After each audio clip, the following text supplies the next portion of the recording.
Hello and welcome back to the Psycholegal Pop Podcast. This is a podcast where we talk about popular culture through the lens of an attorney and a therapist. I'm Tess Brigham. I'm the therapist. And I'm Brooke Brigham. I'm the attorney. And we are back with our coverage of And Just Like That. We're on Season 3, Episode 10, Better Than Sex. So we have to start with the elephant in the room or whatever it is. I don't know what to call it.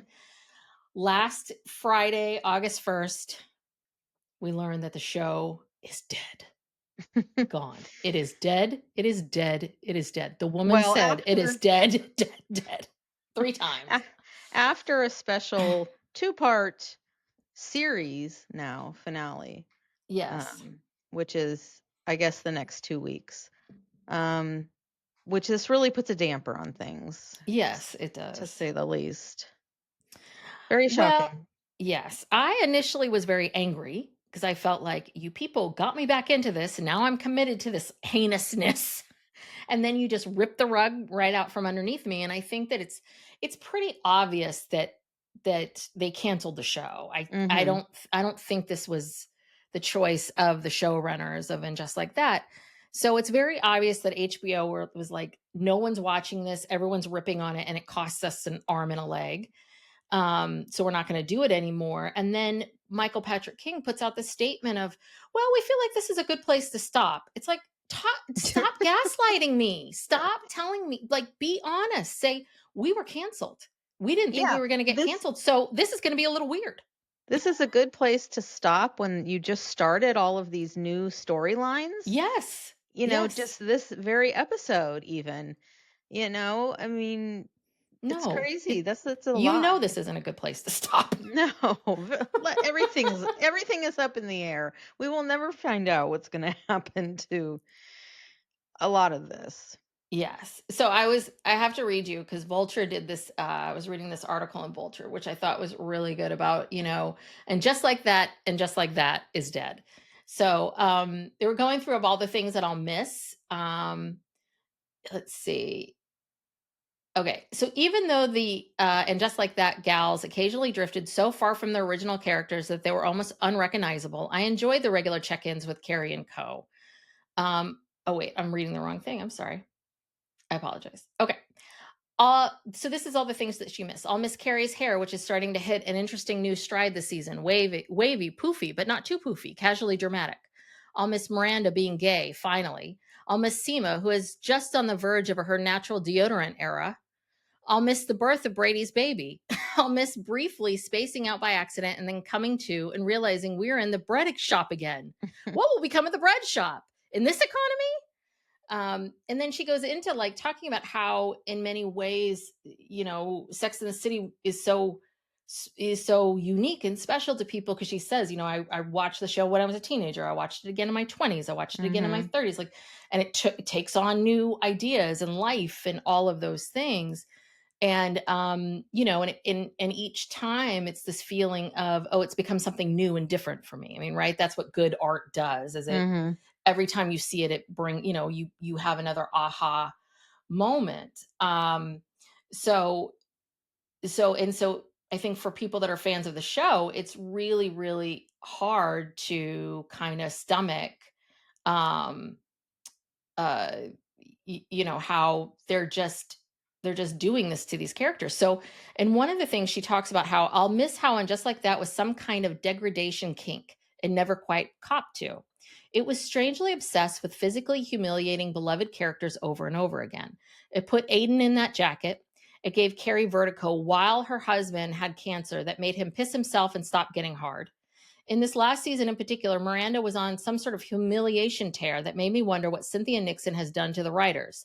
Sleeping with a virgin nun, saying cunt on live TV, embarrassing herself at karaoke, hurling a bottle of gin down a garbage chute, watching her ex-husband devolve into spontaneous roid rage at her son, who just impregnated a stranger who then waterboarded her at a salon. But, the aha moment that I had is that, the show was always about kind of shaming and humiliating people, but what made Sex and the City different, Sex and the City, they put all the humiliation on the men.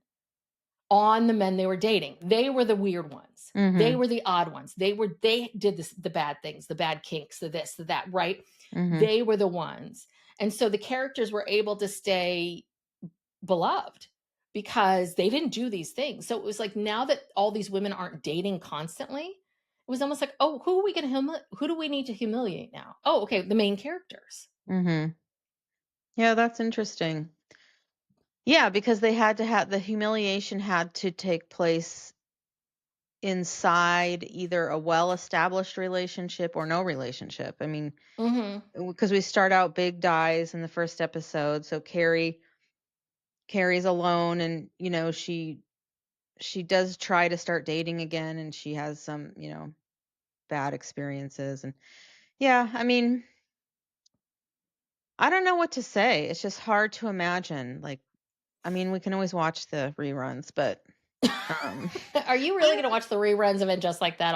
I don't think I would. I'm I don't know. You never know. I mean, I defended and just like that. I mean, I felt like every season they always start every season. There's only been 3, but they would start out real shaky, and Mhm. then as it went on, I think the stronger episodes or come later. Mhm. But yeah, because when they're starting to introduce things in the beginning of the season that are just like, what? Huh? Like this person? And especially the first season where they just tried way too hard to have representation of, Yeah. everybody. That was too much. Yeah. Um, but yeah, I don't know what to say about it. I will miss it. I mean, I am sad. I mean, Yeah.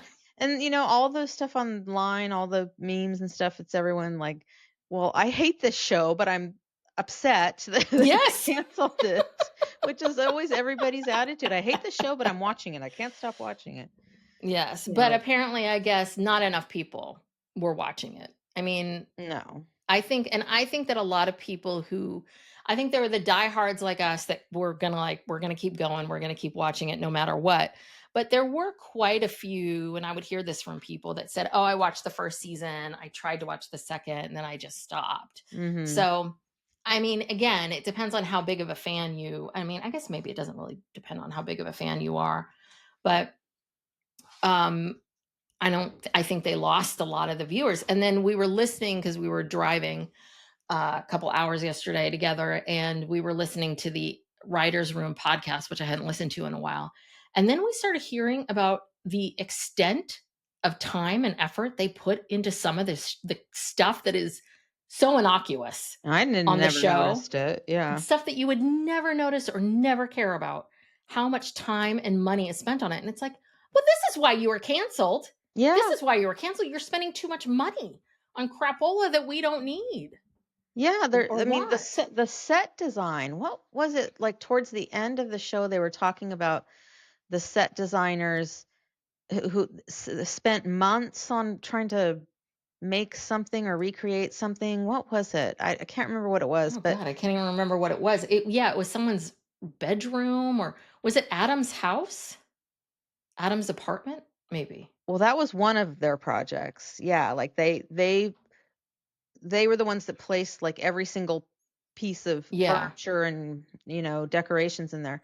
But there was something else. But yeah, and then I'm thinking, well, that's why this show is just too extravagantly expensive, Mm-hmm. and the fashions, and I know they get a lot of it is borrowed and whatnot, but yeah, you got to have a lot of people tuning in to Mm-hmm. justify all those expenses. And yeah, there was a lot of stuff about it that just wasn't fun anymore. Like, Yeah. no one wants to really go on Miranda's alcohol journey or, it's Yeah. like and Yeah. Harry with yeah, I mean, I understand cancer is something that's part of people's lives and whatever, but we don't want to see people humiliated by it. Yeah.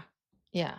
And that was So, the thing, right? It was always the characters were humiliated. mhm, And the men were. And that's how, that's how the show always was. And then the other person who took a lot of humiliation was Samantha. But mhm, she wrote it so well, and it was so funny and clever and interesting that I think we didn't see it that way because she was such a, her character was such like, oh, I can get past this. I don't care. I have Yeah. egg on my face, but whatever. I'm going to move on with it. I mean, and because Samantha has had, I mean, the fireman scene Mhm. where like, get out of my pants, and she's there naked in the firehouse. I mean, all of those things, she endured a lot of that. So Mhm. again, and so I feel like they don't want to give it to Carrie. It's hard with Charlotte, so let's just put it all on Miranda and, maybe Yeah. Harry. Well, if they'd had Kim Cattrall in this show, I think it would have worked, but they Yes. didn't have her, so they had to put in all of these new random characters, and Mhm. that just didn't work.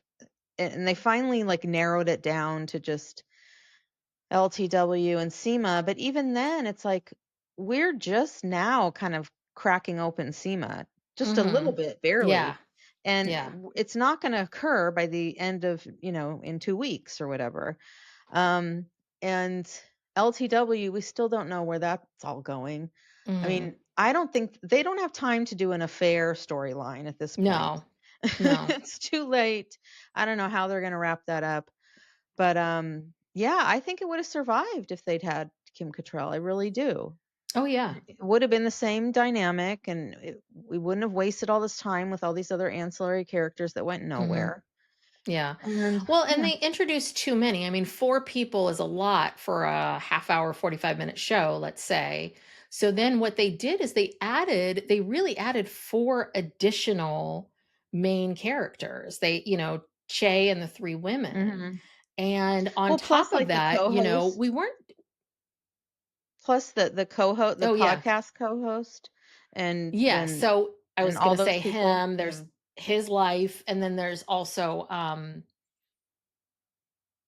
oh crap, who did I forget? Um, I just forgot who I was gonna say, sorry. But it was like Oh, well, Anthony. oh, Anthony came Anthony, on. yes, that's Yeah. it. And then Anthony, because we did not follow Anthony and Anthony's life that closely. Like we saw Anthony in relationship to what Charlotte was doing. Mhm. And so now Anthony's a main character and Mhm. a story.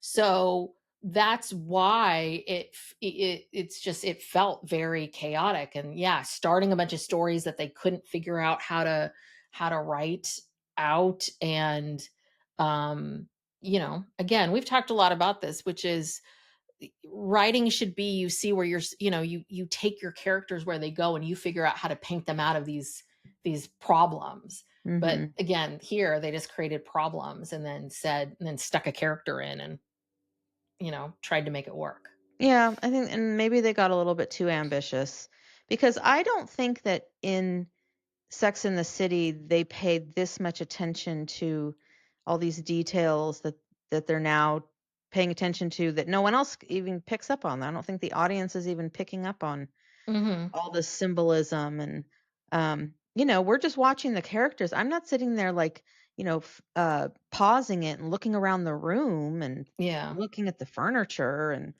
I'm I, really not. I mean, I understand why they take the time and effort with the fashion, Yeah, because that is absolutely, that's that's out what there. people want to see. That is what we're interested in. But yeah, and I mean the design aesthetic, you want to see pretty places and nice Mhm. design, but no, you don't need, these. I don't need to see that she's reading this book one week and a different book the next week, or Mhm. I know you're reading. I know you're getting through stuff. Good for you, Carrie. Yeah. So I had heard the news and then I watched the show after. So I was in this headspace of like, this is all going to be over. It Oh kinda God. ruins it. I I know. know it's hard. It's like, oh. I know. I watched it the day it came out, and then the next day they announced this, and I was just like, "What? What is happening?" Oh, well, okay, I guess we Yeah. enjoy it So while we can. There's a 2 yes. more t 2, I guess it's gonna be 1 big finale, but cut up into 2 episodes.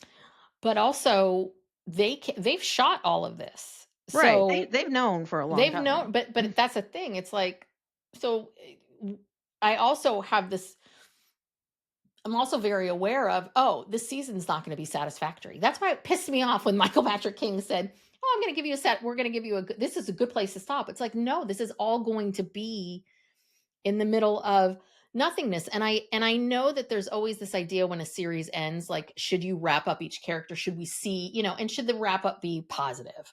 Or should we be more Yeah. realistic that life is complicated and all that? And personally, I come from a place of, I like things to be wrapped up, and I like to see people on a upward trajectory on the way out. That's how I like to end a show. Well, yeah, Is that so wrong? I wonder if this was shot before they were canceled or after, Yes, because this was shot before they were canceled, because this had to have been shot a year ago plus, or earlier this Mhm. year. Yeah, so it's gonna be very unsatisfying Yeah. because there's not gonna be any attempt to wrap up anything. Unless HBO came to them and said, okay, we'll give you this We're amount of gonna money to reshoot this, reshoot yeah. some scenes if you want. But I'm sure Mm. HBO is like, God damn, we're paying so much money for these people. Um, and that's the other thing too, is I could see them holding on to the show because it's like, is it like a, what do you call that, a touchstone show? It's Mhm, cachet in your portfolio of shows or whatever it mhm. is. But I think that was the other problem too, is the numbers were low and it was being bad mouthed so much. It was like, we're not winning it. We're not getting anything from keeping this around at all. Yeah. So anywho, should we start? Let's start. Okay. So we open up with Carrie in her apartment. We see her and she's narrating for us about the woman. The woman is moving on. She is working. She is Yeah. writing. And She has done all she could. yeah, she's done all she could. Um, and she's in this writing frenzy. And we see, if you take a look around, you see that the table, the Aiden table is gone. It's See, I now didn't even replaced notice by, that. I yeah, it was don't now notice replaced anything. by a wooden table. And I only noticed that. I noticed it because it was pointed out to us in this episode, and then I went back and watched it. I'm like, oh, it is a different table.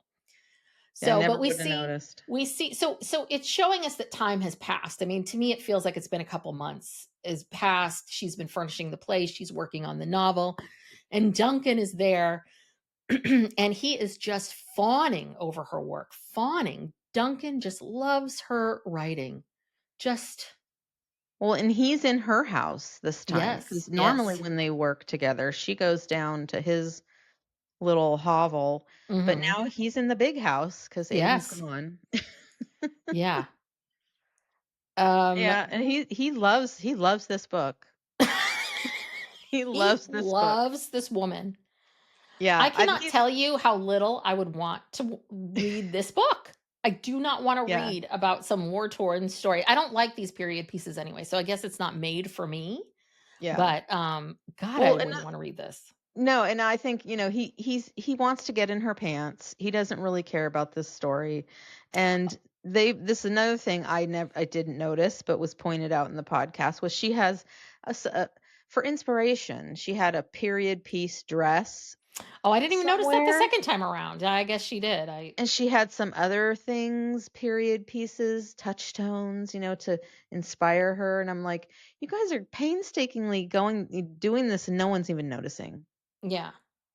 Well, so let's go back to this, what you're talking about, because this is one of the big major themes of this episode, which is, can men and women be friends? I mean, it kind of is. It's like, Yeah. can men and women who are both attracted to that, two men and No. women, No. can The answer's you no. be can you be friends? Can you have this relationship? And so this was this big thing of Carrie feeling like, this is the first time a man has noticed me for my brain, that appreciates me, respects me for my mind, Mhm. and doesn't automatically go to like sexy or cute or whatever it is. And I've been thinking about this because this is the thing that I and I'm not disputing this. I'm not disputing that if you are an attractive woman or just a woman in general, you do always wonder why some guy is spending extra time helping you. Like, you are Mhm. always a little like, what's Mhm. going on here? Like, and even if they know you're married, trust me, that does not stop people. Mhm. Like, but so that there was that piece of it. And I was just kind of like, would it be wrong or bad if Duncan, I think Duncan has always been attracted to her. I think that that's such a visceral part of meeting people. Don't we always get a sense of like, is this person attractive to me or not? Mhm. When you meet people, no matter who they are, Absolutely. whether they're married or Absolutely. not, whether you get a sense of whether or not you're attracted to someone. If there's some chemistry there at all, you can feel it. You know there's some there. So is that, and just this whole idea of her, she's so holding on to, but he respects me, and so do I want to add sex to it to ruin the relationship? And I'm like, but you guys talk very, your banter is flirty. Isn't this part of it? Am Mhm. I crazy? No. No, it is. I mean, look, he even the very first time that the first couple times they met, when he was kind of mad at her and Mhm. she refused to take off her shoes, and then she tries to go, she gives him that, like, um basket of stuff, or Yeah. as a peace offering. Even and but she still won't take off her shoes. Even through all of that, that was like sexual tension. Like, Yeah. they've had it since the beginning, since day one. And he even says something to her like, "What would I be reading if he were still here?" And Mhm. she says, "I have no idea," because he obviously can sense a change in her writing or something since Mhm. Aiden left. I mean, they have a connection. They have Yeah. a very, very strong connection, actually. And so yeah, I forget where I was going with all of this, but definitely, I don't know what's wrong with, why can't Carrie accept that someone likes her for her intelligence, but is also attracted to her at the same time? She seems to have a problem with that. Like it's not possible or something. Yeah, and I think there's something, and it goes back to this idea of, would someone like Duncan, if we were really a historical, someone who writes historical novels for a living, Mhm.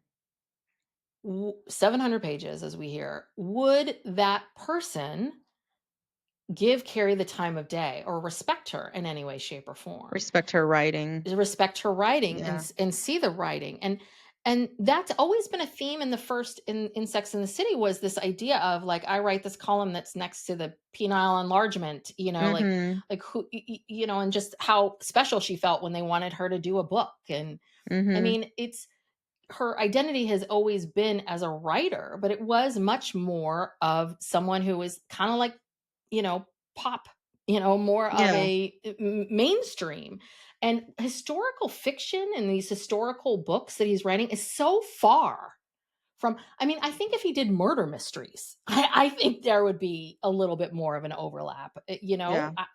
This, I've never felt like this character. But then they have this character, Duncan, do things that I'm like, I just don't think Duncan would ever, like, this writer of historical novels would not talk into a shoe. Well, but that's the part where he's flirting with her. That's a different side of him. But I mean, obviously Carrie's evolved as a writer, and Hmm. she reveals something that we were stunned by, that she has 7 bestseller books. Yes. And we were trying to piece together the We're trying to count. timeline of Yeah. when she wrote these books and what were they about. And they were Yes. all bestsellers. So every single book you wrote was a bestseller, or did you write 10 books and 7 are bestsellers? I mean, Because I the don't only know. books we're aware of are the first book, which was just a compilation of her columns. Yes. And then she wrote a book about Big's death.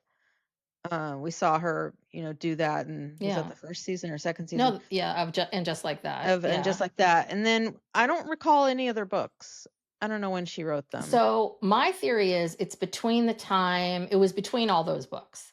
So that while she married Big, Mhm. got together with Big, married Big, that she kept writing, and that's when she wrote all of these books. But again, what were those books going to be about? Her reuniting with Big, like relationships, maybe about Right. fashion and shoes, friendships. Like, what was she writing about? Like, for the Mhm. last, all of these best-selling novels, We'll which were never know. all, We'll never we'll know. never know. And also, none of them are fictional, so they all had to be like, Yeah, about about her her. life. Yeah.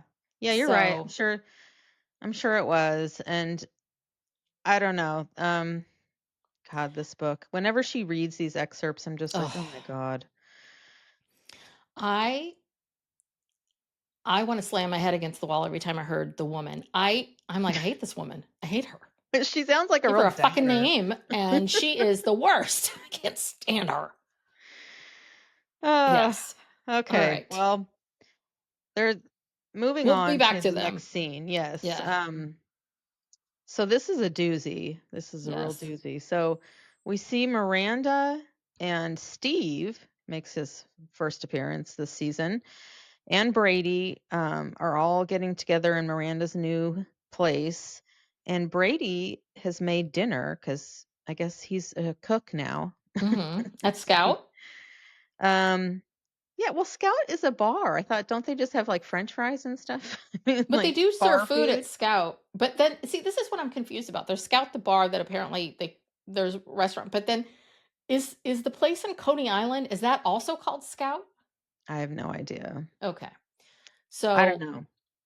But that's where he's been working in yes. the kitchens in these places. So he says that he's going to quit Scout and he's going to go to culinary school. And Miranda is just happy, happy, happy. Yes. And He's Steve's going to upset because he's school. losing an employee. Yeah, but really secretly, Yeah. he's Let's proud of hope.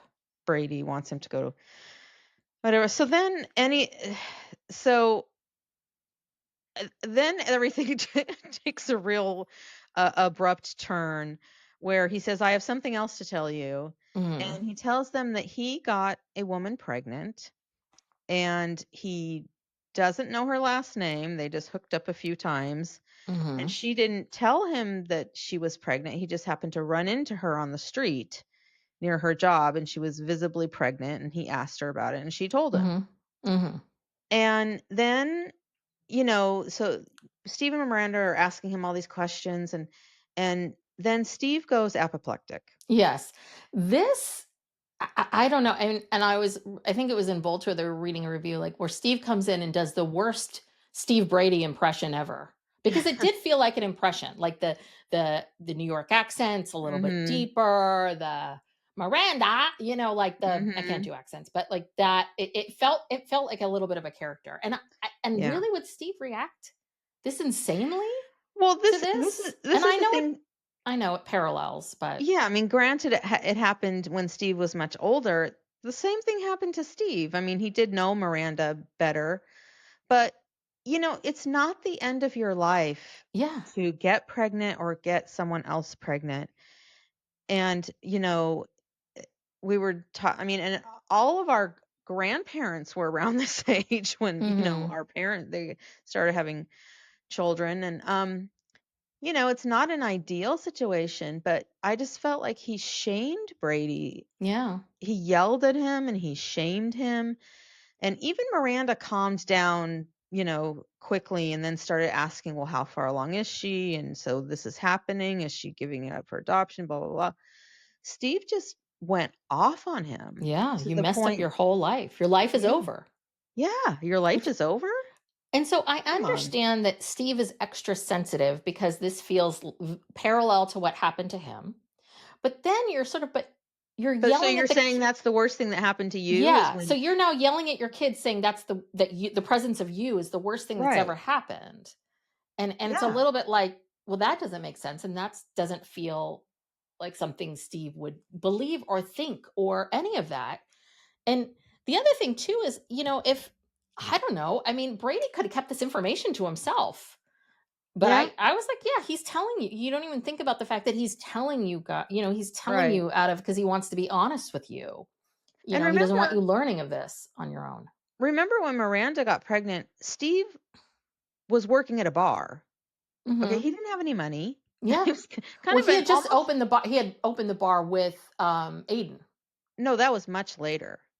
Much, much later. When No, no, she got. Scout had happened. Scout had happened. Yes. I don't think Yes, yes. so. Because remember, Carrie and Samantha and Miranda go to the Scout opening night party, and that's where Carrie sees Aiden and his glow up. Oh. And that's when Miranda got pregnant? No, she gets pregnant afterwards because a couple months later, Aiden tells Miranda finds out that Steve has testicular cancer, and Mhm. he was all down on himself. So, as Samantha said, mercy fuck. Don't So don't tell Brady that. He can't take that. It's been yes, too much yes, TMI. yes. But yeah, Okay, no. well, And so he was a my business owner. point He was is a business owner. okay, a fledgling business owner. Fledgling. My point is Steve was not like, you know, whatever. I just didn't like that. I didn't like it at all. I thought it was No. very bad parenting and just very mean. Yeah, very mean. So, Very, very mean. And rightfully so. I'm going to knock you out. And Brady rightfully gets up and says, I'm leaving. And they're like, where are you going? It's like, yeah, that yeah, is I the right could thing to take that do. abuse. Yeah, just Yeah. get up and go. You're not having a rational conversation. He's threatening to hit you. Yeah, Mhm. I'm all for Brady leaving. Good for you. Set that boundary, Brady. That's right. All right. Okay, well, then we this next storyline is Oh, disturbing. yes. Well, but we then see Miranda patch in Charlotte and Carrie to give them the news. Okay, moving on. Yeah. All right. You want to talk about this, Brooke? About Anthony and Giuseppe? Okay. Well, we didn't really need to see this, but Giuseppe and Anthony are in bed, Mm-hmm. going to town, Mm-hmm. fully naked, we see it all. Um, Well, eh, not everything, not- but yeah. well, not everything, but as much as they can show. And so I forget. Oh, okay. So they're in bed, and then Giuseppe's roommate, No, who no, no. is a They're in bed. They're in bed. There's a knock on the door, and this is Anthony's apartment, and it's the oh, okay, you tell this then. it's the fire marshal. It's one of the firefighters, and they say somebody had was trying to hang up a big flat screen TV, and they drilled a hole into the carbon A gas monoxide, the line. gas line, and so everyone has to leave. And so this is sort of what gets Anthony and Giuseppe to go to Giuseppe's apartment, which we then learn like they never go to Giuseppe's apartment. Giuseppe lives with he has a random roommate named Andrew that we meet later. But there's a whole like little thing with Anthony and and his penis and the up and down boy and all of that. And on the show, the Writers Room podcast, my God, they spent a good 10 minutes talking about this. They love to talk about the penis prosthetics, the dick jokes, all of that. I Well, was it's like, this Michael is Patrick King likes I to know. talk about it. I mean, yeah, I was apparently like, this isn't that interesting. it was a prosthetic that went up and down, and it's like I don't yeah, I didn't need to know that. We don't even need to talk about this is when it just becomes so clear that a gay man is behind this production. I mean, the things that he finds interesting sometimes are Yeah. just like, you've got to be kidding. Like, know your audience. Yeah. Yeah. Anyway, And then we go to LTW. This whole thing I thought was so strange. And I really like LTW of all the women they had introduced I really liked her. mhm. I like her the most. I think she's a very good actress and I like her character. And this one is so odd that her daughter wants her to spend time with her hamster and so that means that she has to keep the hamster in her mom's office Well, and this is all made up to get what's the word I'm looking for? Like the big reaction. the symbolism of being Mhm. on a hamster wheel, because ultimately, that's what she feels like. That she feels Mhm. like she's on a hamster wheel. She's being pulled in all these different directions. So we have to figure out a way to get a hamster wheel literally Mhm. on her desk. Yes. And it was very convoluted Yes, very and convoluted. stupid. We could have done without it. But And then yeah, we just hear her talking about how overwhelmed she is. And here's Herbert. And I realized this is what I realized about Herbert. This is Herbert's kink. I'm going to tell you what it is.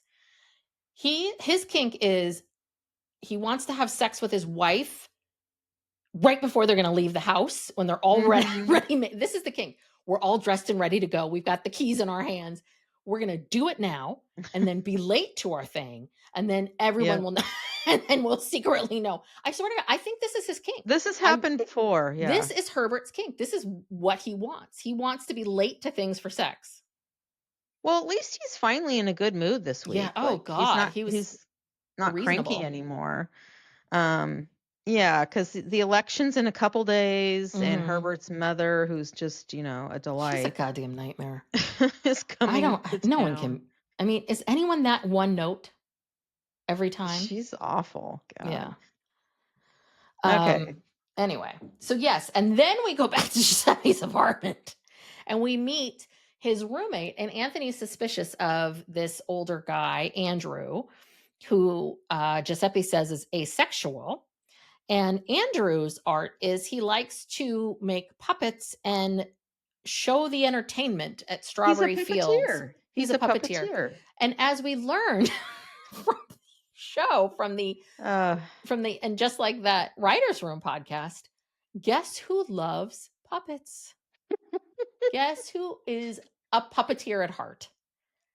Yes, Michael Patrick King. yes. He says I couldn't play with dolls as a child, so he played with puppets. And apparently they had like puppet offs. Like they got a bunch of artists to make a bunch of puppets and like I mean this is it's the This is puppet why the budget. show's being This is why the canceled. show was canceled. The puppet budget was too It much. broke the bank. It It just did. sent HBO over the edge because yeah, I'm sure these things are very Oh expensive. God, yeah. Well, they made one. So the puppet looks just like Giuseppe, exactly like Mhm. Giuseppe. With the, I had to stop and look for it because I didn't even notice it the first time. With the big penis, of course. Let's Mhm. keep running The this big joke. package. Big package. So, um, yeah, and apparently they said that the actor had to go and get like his head shot, like had to do a bunch of prosthetics, a bunch of stuff to make sure that it looked just like him. Oh yeah, they did like 3D, 4D AI scans of his Hmm. face. Again, ching ching, it's like the dollars just racking up. Um, you know, Yes.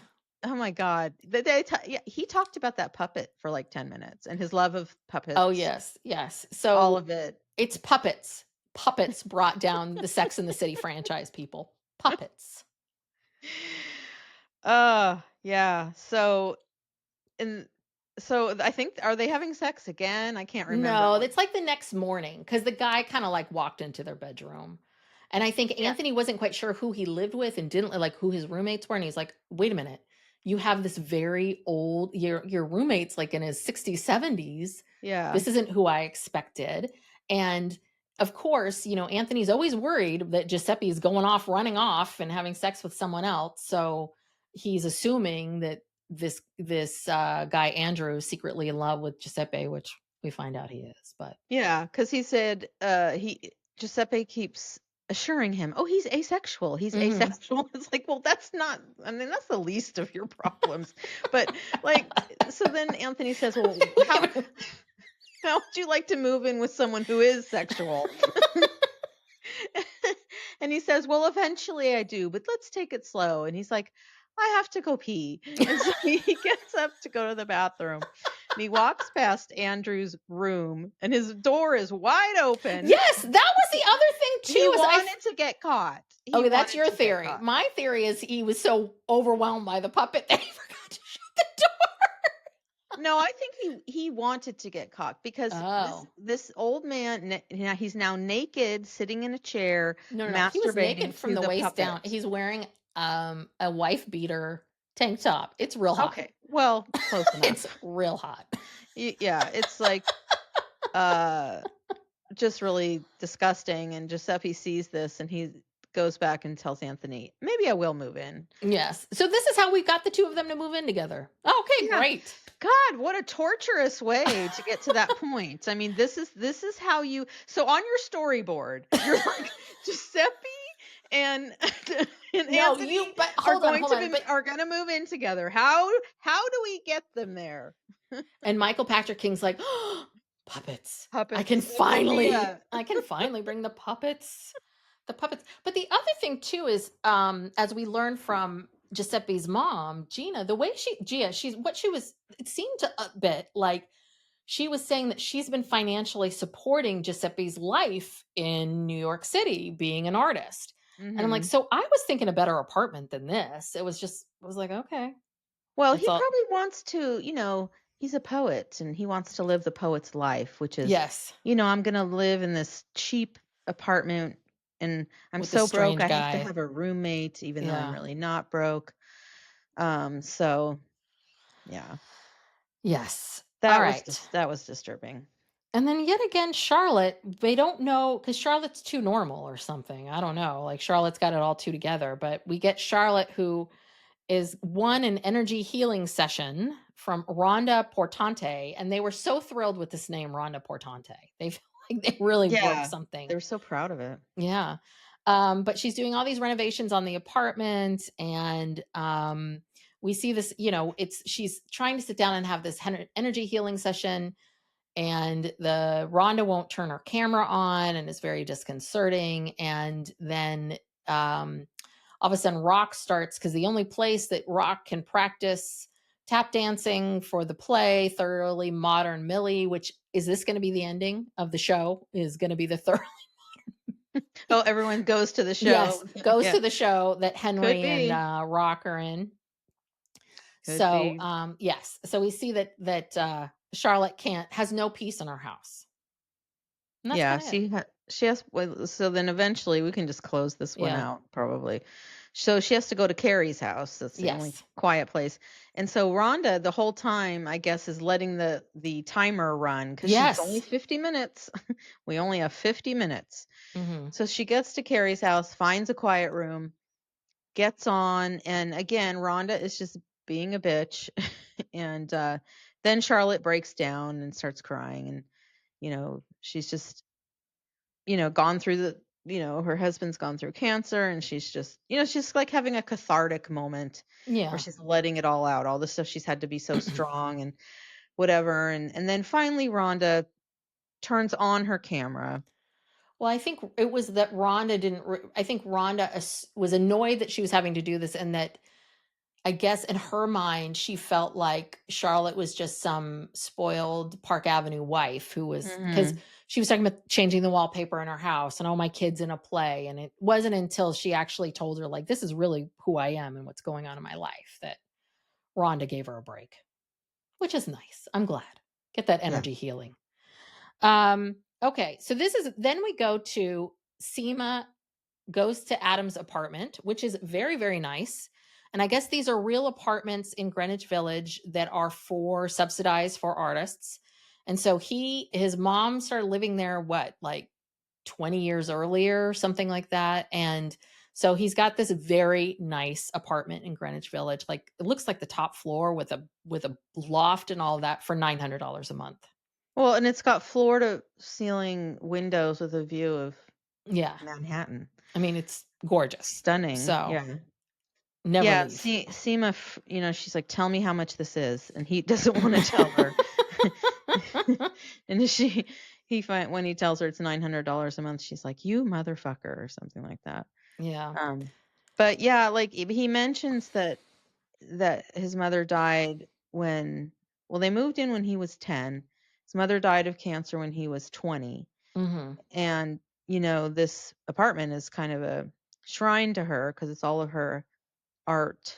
Um, she was a potter, and so there's all this pottery and weaving and stuff. And so then, of course, Seema, like, they cut to the next scene where Seema's having dinner with Carrie, and she's like, "Well, now I know what's wrong with Adam. He has mommy issues." Yeah, I know. I was like, "Oh God, Seema, dear It's like, God." Let's go back to the deodorant.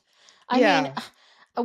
really? Like, how, I mean, and I get it. She's been disappointed a lot. She has a lot of walls up. She's waiting for the other shoe to drop. But I work with a lot of people, and a lot of people. This is a story for many, many people. Which is, Mhm. when you meet that person and it's so easy and they're so chill, and you're like, this is way too easy, and you're waiting for the other shoe to drop. Like, this is a common thing that people struggle with in relationships. But the thing about Seema is it's so harsh. It's so strong. Like there's no vulnerability in any of it. It Mhm. always just feels like it just feels angry and resentful, and so there's just something about it that makes it hard to believe it. Well, yeah, and also, like, Adam has not shown anything that would make you think that he's codependent or, Yeah. has mommy issues, whatever that means, it's like that. He's a ha- he's a landscape architect, he's a landscaper, and so his mom's essence, or he he's got her that creative. plant, is in the Yeah. plant. That's it.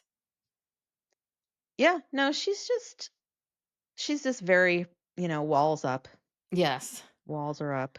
But this is where she and Carrie are having drinks, and this is where they're talking about how, Carrie gets into this relationship with Duncan because Seema asks, could it be more than just writing, having a writing partner?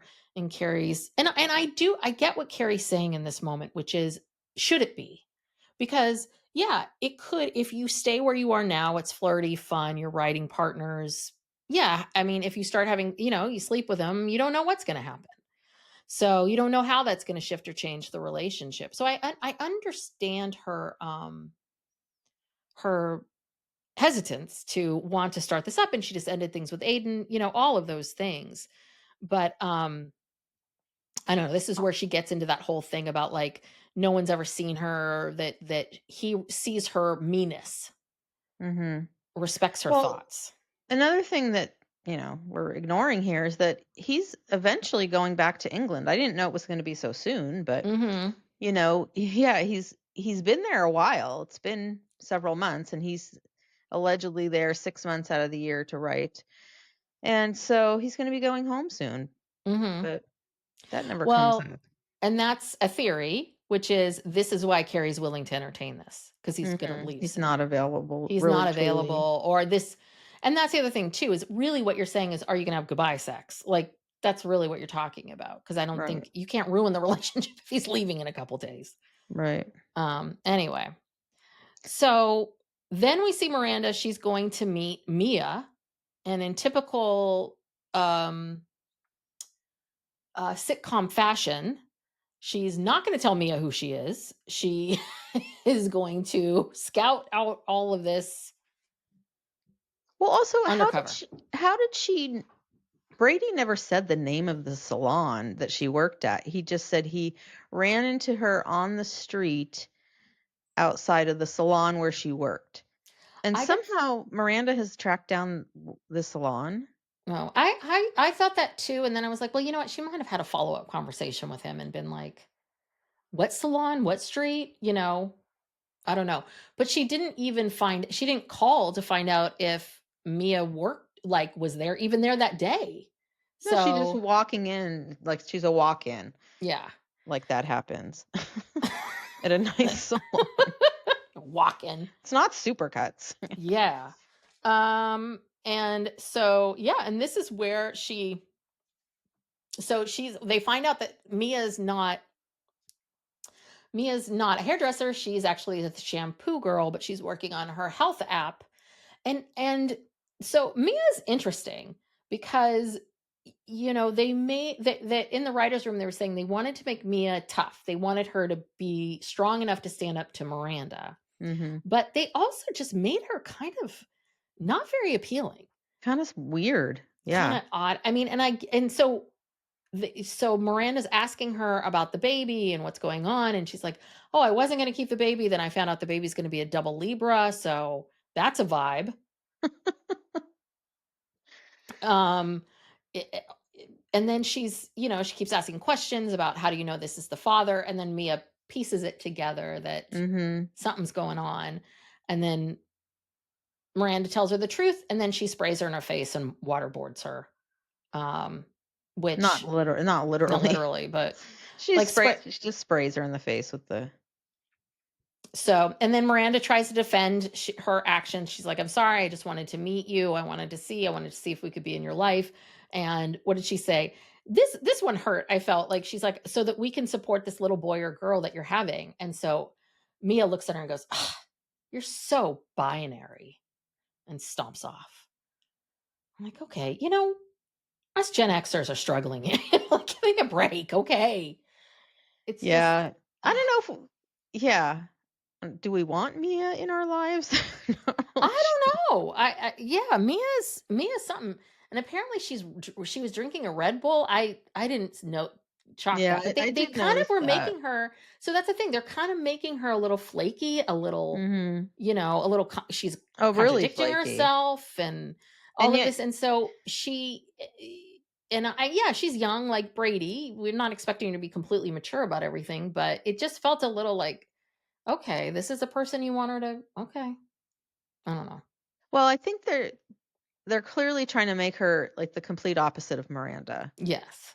And, since this show is ending, they'll never really get to No, we don't know. explore that. But I'm sure when they were writing this, they thought, oh, this will be a good long-term storyline Mhm. where the mother of Brady's child, and this they kept calling her the baby mama on that podcast, and which is rude Oh, I because didn't even notice that.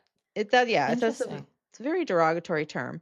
But like the child of, you know, her grandchild or the mother of her grandchild, um, yeah, they probably thought this would be a good ongoing storyline to have Mhm. them, kind of Maybe be at odds. be at odds Right. constantly, right? But we'll never get to see that. So No. we never get to see. I don't even know. We're never going to get to see this baby even being born unless they really speed things up. Do we want to? I don't know how much Oh, of all I the was looking storylines, this was forward one to that it. I wasn't sad to have to end.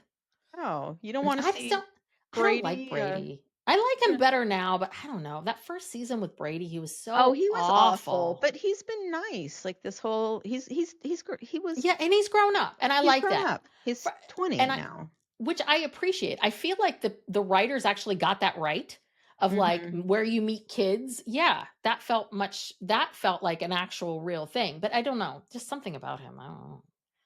Uh, not into it. Well, okay, well, Um, we'll never know. but I would like to see this, meet the double Libra and see Miranda as a grandmother. I think that would be interesting. And Yeah. that's something, and I could also see them thinking like, well, this is something new to introduce, Mhm. right? They're parents, and this is very natural that maybe one of them would be a grandparent. Mhm. And so what's that like? To Yeah. because again, even in the world that we live in today, there are, 19, 20-year olds having kids. It Happens all the happens. time. It happens. So anyway, but this is okay.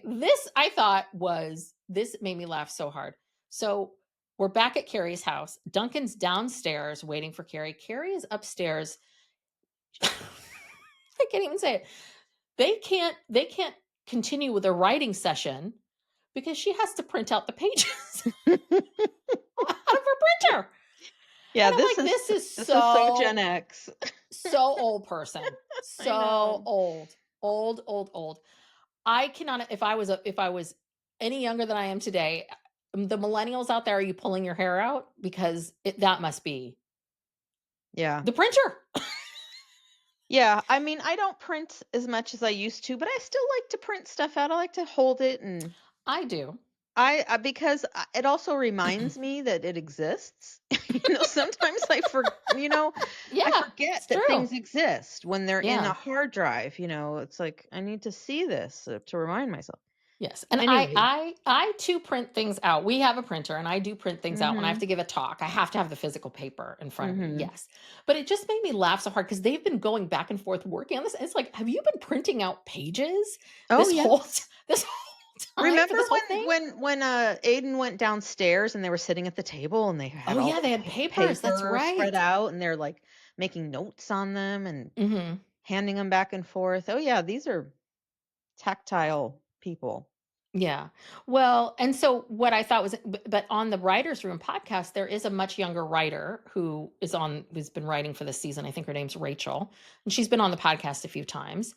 And they asked her like, "Where do you write?" What is she? And she's like, "Oh, I don't have an office. I sit on my I sit on my couch. I sit on my bed. I sit over here. I do it over here." And so I was just thinking like, what must she think about all this printer paper? Because it's just a different way of working. Yeah. Totally. Yeah. so Yeah, so the printer's jammed. so the Yeah. printer's jammed, which is Carrie needs help. so he goes upstairs because we now learn like obviously he's never been upstairs. He goes upstairs. He shows her how do you unjam a printer? You unplug it and plug it back in, and it works. And so this is where he's able to kind of see Carrie and Carrie's her office and her closet and her dresses, and then Carrie shows him her, I guess it looks like she took an entire bedroom and just made it her shoe bedroom, which It's okay, like she you has got the a space. closet. Yeah, she has like a dress closet and then she has a shoe closet in Mhm. separate rooms or something. Yeah. Yes. So, Yeah.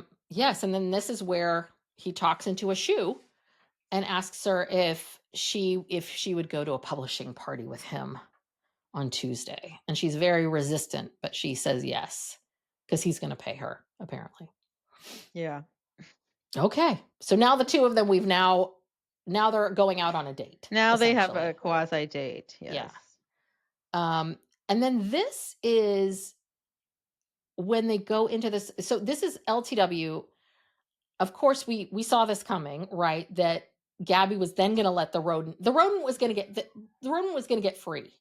You know, Mhm. it was going to free. It would had to get out of the cage, and so LTW is like, wait, what? You're looking for this your hamster now, and so she just kind of she loses it, and she gets mad, and she doesn't call Gabby stupid, but she said, I can't. You know, how could you be so stupid? Or how could you have done something How so could you have done stupid? something so stupid, I think. And fusses at her, and then of course the mother-in-law sees it, and then the mother-in-law has to, knock LTW down. Oh yeah, she loved catching her in that moment. So Yes. good. But yeah, But she just lost it, yeah, I mean, can you blame her? I mean, no. she's been burning the candle at both ends, and then there's a hamster running around her house, and then, after the mother-in-law scolds her, Herbert comes in, and again, he's nice this Yeah. episode, and he's like, "You're just human and it's okay." And he's consoling her, and Which to me means he's off this diet because he's been way too he's nice. eating carbs again, He's so eating the he's cheese, he's eating carbs. And yeah. I like this because I thought, and this is not something that they've kind of shown too much on this show, which is every single parent has had, if not one, many moments where you lose your mind, where your kid does something that really it's not, they did it, but if you're in a good headspace, you can recognize that and be kind to them about it. But listen, I've lost my shit more than once, like because it was when I became a parent that I kind of really understood the times that our parents would lose their shit. Um, our father never really loses his shit No. that much. He's very calm. I don't think I've ever even heard the man yell, but our mother has. Mhm. And I got it now because you're kind of like, God damn it, just put on your shoes so we can leave the house. You get that, you understand how frustrating that is.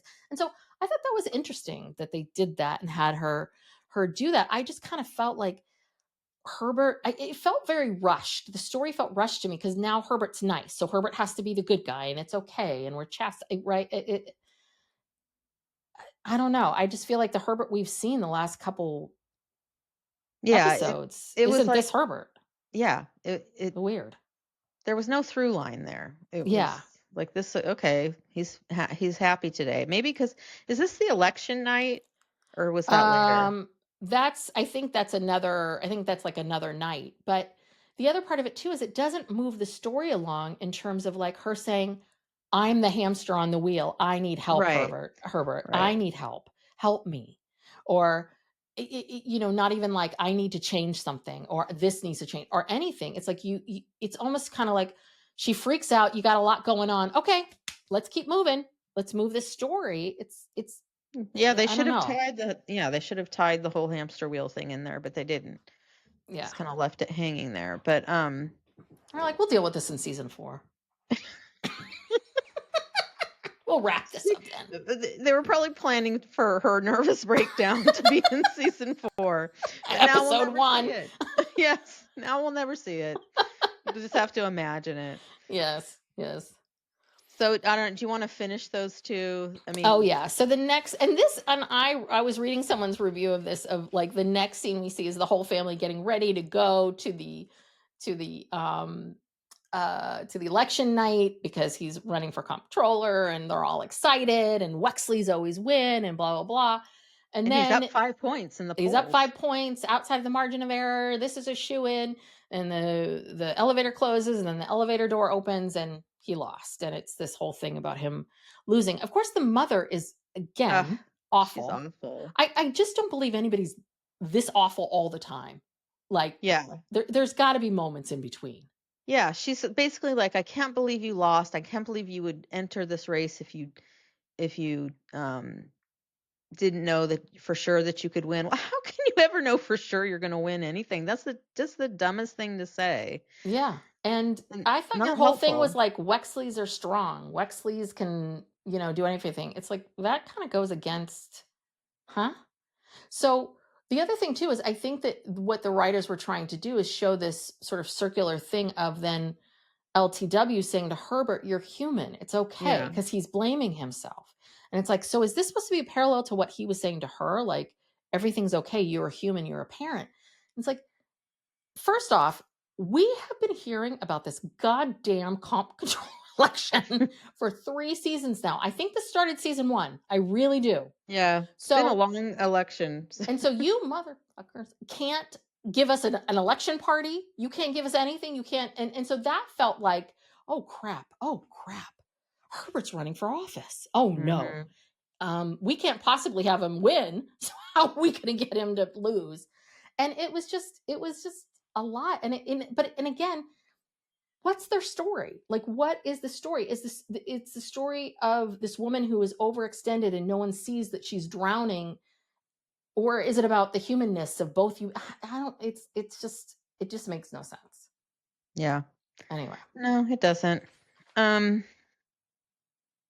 okay, so let's we see. are. Oh, Where are we? okay. This again is another one of my favorite scenes. See the scene where Seema goes down. We knew this was going to happen. She's having a cigarette, floor to ceiling windows, lots and lots of windows in this place. She opens the window.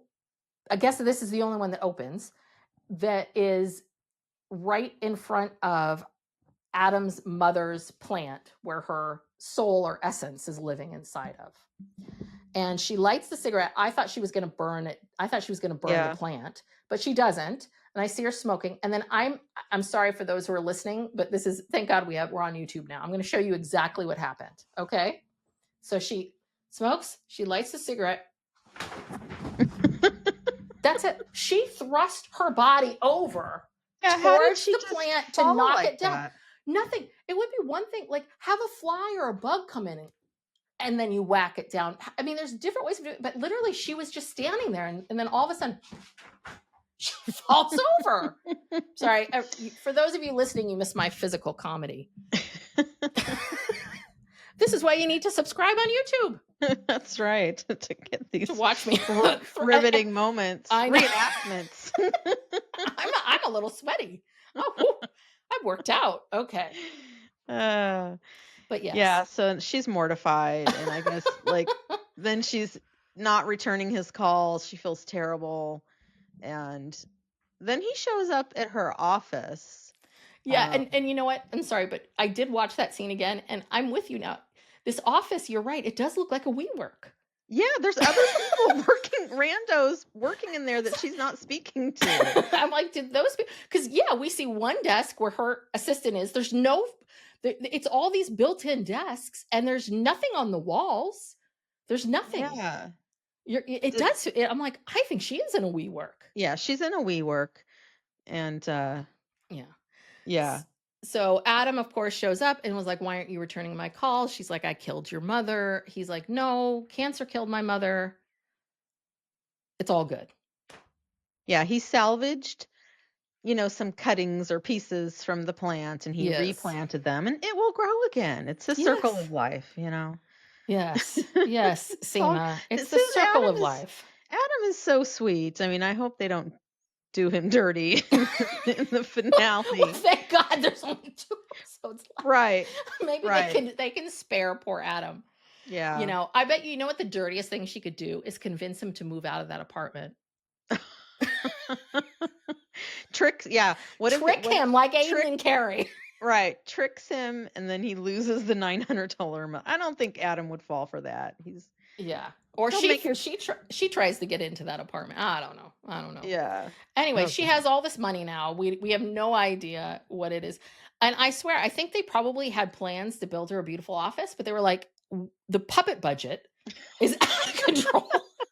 So So we now we have to just rent we this WeWork. We have to rent yes. a WeWork for a couple days. And they're like, oh, but people are working here. Oh, just leave them in the scene. That's fine. That's Yeah. fine. As long All as we good. get that well, as long as we get that designer puppet, that's You all have that to have the matters. puppet. All right, Oh. so that's the end of Seema and him. This I thought I really like this scene a lot, which is Charlotte go as we said, Charlotte goes over to Carrie's to get some quiet to do the Zoom session. And this is where she and Carrie are talking about Duncan. And um, she tells him that Duncan is inviting her to a party and she didn't want to because of what Miranda had said about her and Duncan at the karaoke party. Mhm. And Carrie's like, I got so defensive. And Charlotte, Charlotte is such a good friend. She really Mhm. is. She is a good friend. And I think and this is why all the Samantha stuff always bugged me, because Samantha was a good friend. They're all Mhm. good friends. There's, they have different roles, The but different reasons, yeah. different reasons that they're good. But this is where Charlotte, I think, shines, because she kind of just says, fuck Miranda. Fuck Miranda. Like, Mhm. you got to live your life for you. And okay, maybe, and I've seen that. I'm sure you've seen this too, where people break up and there's someone kind of lurking in the wings and maybe nothing really ever happened that you're telling us about. But yes, then those two people get together. This is much more common than Mhm. people think it is. Because people do sometimes need something that will push them to leave someone Well, for. also that some months have gone by, That too. which Carrie says in the beginning, they're telegraphing like she's not fresh off of Aiden. Like Yes, it's a yes. new season, it's a different time of year, whatever. Aiden was summer, Duncan is autumn. Yes, he's fall. He's And fall. and Miranda has always been so judgy of Oh Carrie. god, yeah. And With all this yet stuff. Miranda, you know, as if she's perfect and never makes any mistakes but she's very, very judgy. Yeah. Well, and that's the other thing too, is yes, that's always been Miranda's thing, but you would think after everything that she went through in season 1, I mean, you let someone finger you 5 feet from Carrie. When you were married, do you know what I mean? It's like, Yeah. really? Like, who So do you you would think you are to who be? do you think you are? So I there's this other part of me that thinks like Miranda would have enough sense to not go there. But Yeah. anyway. So yeah, so she feels, and I understand that. We've all been in those places where there's some guy that maybe you shouldn't hook up with or be with, and then your friends say something about him, and then you're like, well, I don't want to give them the satisfaction of Right. knowing that I actually hooked up with this person. So, Yeah. I'm not gonna, you Well, know. Miranda will never have to know. I mean, Yeah, he's I going mean, back to London. he's going back to London. Carrie can just, keep quiet about it. Yes, yes. And so, yeah, and Carrie originally wears a suit to the party, but then she stops and she realizes, I'm going to wear my very special, special dress, my Vivian Westwood dress. And then this was pretty spectacular. It was a gorgeous dress. And you Mhm. see her, what is that, Lincoln Center? Mhm. Like beautiful New York, very, very New York, Lincoln Center, With her her, stilettos, and it's like yes, nighttime, and it's all Lincoln Center's all lit up and very cinematic. yes, yes. And so we meet Imogene, who is we learn Duncan's ex-wife slash publisher. And we learn that he's behind on his book because He he's been missed his deadline. so focused on Carrie's book. So focused on Carrie's book that he has missed his own deadline, Mm. which he But has he doesn't seem apparently to never care. done. He doesn't seem to really it's not like you know what I mean? Like, he doesn't Yeah. seem to care that much. It's like, "Oh, well, I missed my Yeah. For the deadline." guy who is like, I'm in New York and I need to work and you need Mm. to shh. Now it's a little bit like, I'll do it back in London. Yeah, he's changed a lot, Yeah. since we first met him. Now he's Yeah. just easy breezy. Hmm. It's like talking into shoes like it's a Yes. telephone. Yes. I told you. I didn't believe that he would do that. Yeah. It's really, and again, if we're supposed to believe this is 6 months later, it really is a huge transformation of a Mhm. person. Um, and he does make this joke about the fact that he's always inside, always working, always So he would still be in this very heavy duty writing place. I don't know. Anyway. Yeah. Well, so then they come home, they walk Yeah. home, I guess. Um, and they're kind of lingering at the door, or it's like a gate. It's like not where we normally see them. It's That's the front of the the house. front of the house. There's like a gate. Like Carrie goes up, he goes down through the gate. And he says, or first he says, "I think you're wonderful," and then Carrie says, "I think you're wonderful as well." And then he says, "Do you want to come downstairs?" And she says, "No." And then she takes a few steps away, and then in this dramatic Mhm. fashion, turns around, runs up to him. They embrace, they kiss, and then we see them in bed together, Yes. post sex. And then Duncan is urging her not to kill off the woman. He sees this as a series. Well, yeah, because he says, "What will happen to this woman?" or the woman. The And Carrie woman. says, "Oh, she'll probably die of loneliness." And then he's like, "Oh no, you gotta keep the Yeah. woman." I mean, I it feels like, what is this going to be, like the Little House on the Prairie series, I don't where know. we just keep going, like I don't books and know. books and books about the woman. Oh god, now she's a fiction writer. I don't know. I don't know. Who knows? Yeah. Well, But yeah. and the well, I had to read. Oh, well, I'll read this at the end, but we can talk about the.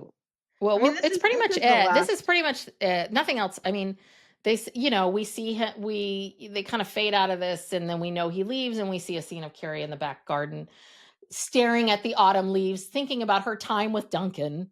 Well, yeah, and there's yet another voiceover. Okay, so this Yes. time usually they just do one voiceover for the Hmm. woman. This one we got one in the beginning and one in the end. And so she ends with, "The woman sat in her garden even though summer had come and now gone. She could feel the lingering touch on her face and body. How wonderful, how wonderful, how wonderful." Okay. Wow. God. Okay, Yes, next this time. we spent an hour and 15 minutes talking about the show, or hour and 10. Mhm. We rip it out, but now we're disappointed. That's just Now we're like, upset that it was canceled. yes. But I waited to see the scenes for next week and I couldn't see it. They didn't show up on my Oh, thing. you have to go past the credits. I did. Oh, But okay. you know what? Are you watching it on the HBO Max Yeah, app? yeah. Okay, so we are something's wrong with our HBO, and so I've been watching it on Hulu. Maybe Hulu. Oh, Maybe it's a that's Hulu why. thing. Okay. Okay, so next time, Carrie's finished her book. Oh, good. And she takes it all the papers. She's gotten one of those big black binder clips, and she has clipped all the papers together. She's printed it out. She did not send a PDF to her Yes. publisher. No, no, no. You know which ink she probably is using Oh printing all my those god, pages she out? spent thousands of dollars on ink Yeah. for this book. So she's in her publisher's office, and the publisher loves it, but she has some little issue with it, which we'll find out whatever that is. Um so so it's Thanksgiving time, and Miranda is having Thanksgiving at her house, and she's invited um the mother of Brady's child without telling him. Oh, dear God. Miranda? I mean, first of all, why in the world would that woman come to Miranda's house? I don't know how she got her to come. And then she's going to spring this on Brady. That's crazy. Yeah. Herbert feels like he's failed his family. And Adam invites Seema to Thanksgiving at his sister's house. And what's the excuse that Seema is going to make for not wanting to go? I Or don't know. She how? better go. Yeah, she'll go.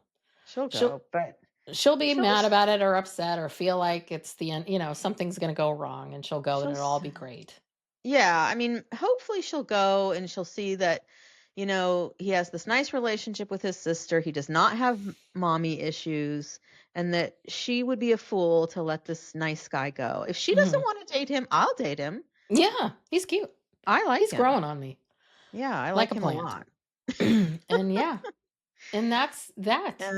And that's that, and just Yeah. like that, And just it's like that, the almost episode is over. over. And just like that, yet again, we talked about like, we should probably talk about our Patreon in the beginning of the episode. God, A what quick is plug. wrong with We us? talked about that. We have now recorded 2 episodes and forgotten both times. Both times. And it's not until we get to this point that I realize it. I'm like, oh crap. You need to I put know. like we need to get a post-it note and put it up on the Yes. wall in front of the computer because my God. I cannot remember anything. I can remember Sex in the City scenes like it's no Yeah, tomorrow. you can remember Oh yeah. when, what Steve was doing when Miranda got pregnant, Yes, but I word for cannot word, remember. but you No. you can't remember this. So, Anyway, yes. So if you enjoy us and enjoy this recap podcast, then please go check us out on Patreon. We have a couple different tiers. You get all the shows ad free. We do a monthly true crime. We just did a whole breakdown of Ghislaine.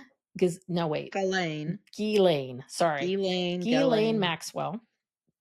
So there's been so much talk of Jeffrey Epstein these days. We were like, let's focus on her and her role in all of this. So that is a Patreon exclusive. We do an Ask Us Anything where you can ask us legal questions or psychological questions or questions about us or about pop culture or something else you want us to talk about. So there's lots of good stuff over there. So go check it out.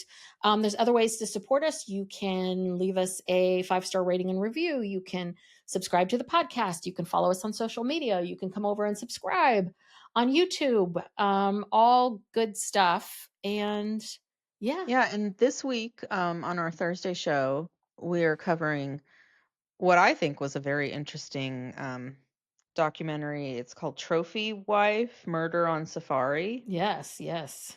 And I didn't know if I was going to like it or not, but I really liked it. So Oh, good. can tune in on Thursday. Yes. Okay. Is that it? I think I that's think it. so. Thank you That's so enough. much for tuning. It's an hour and 15 minutes later. Is that enough? Is that enough? Well, anyway, I was gonna make a joke about puppets, but I'm gonna Yeah. leave. We've Gotta had go. enough. Bye everyone. Thank you so much. Bye. Bye.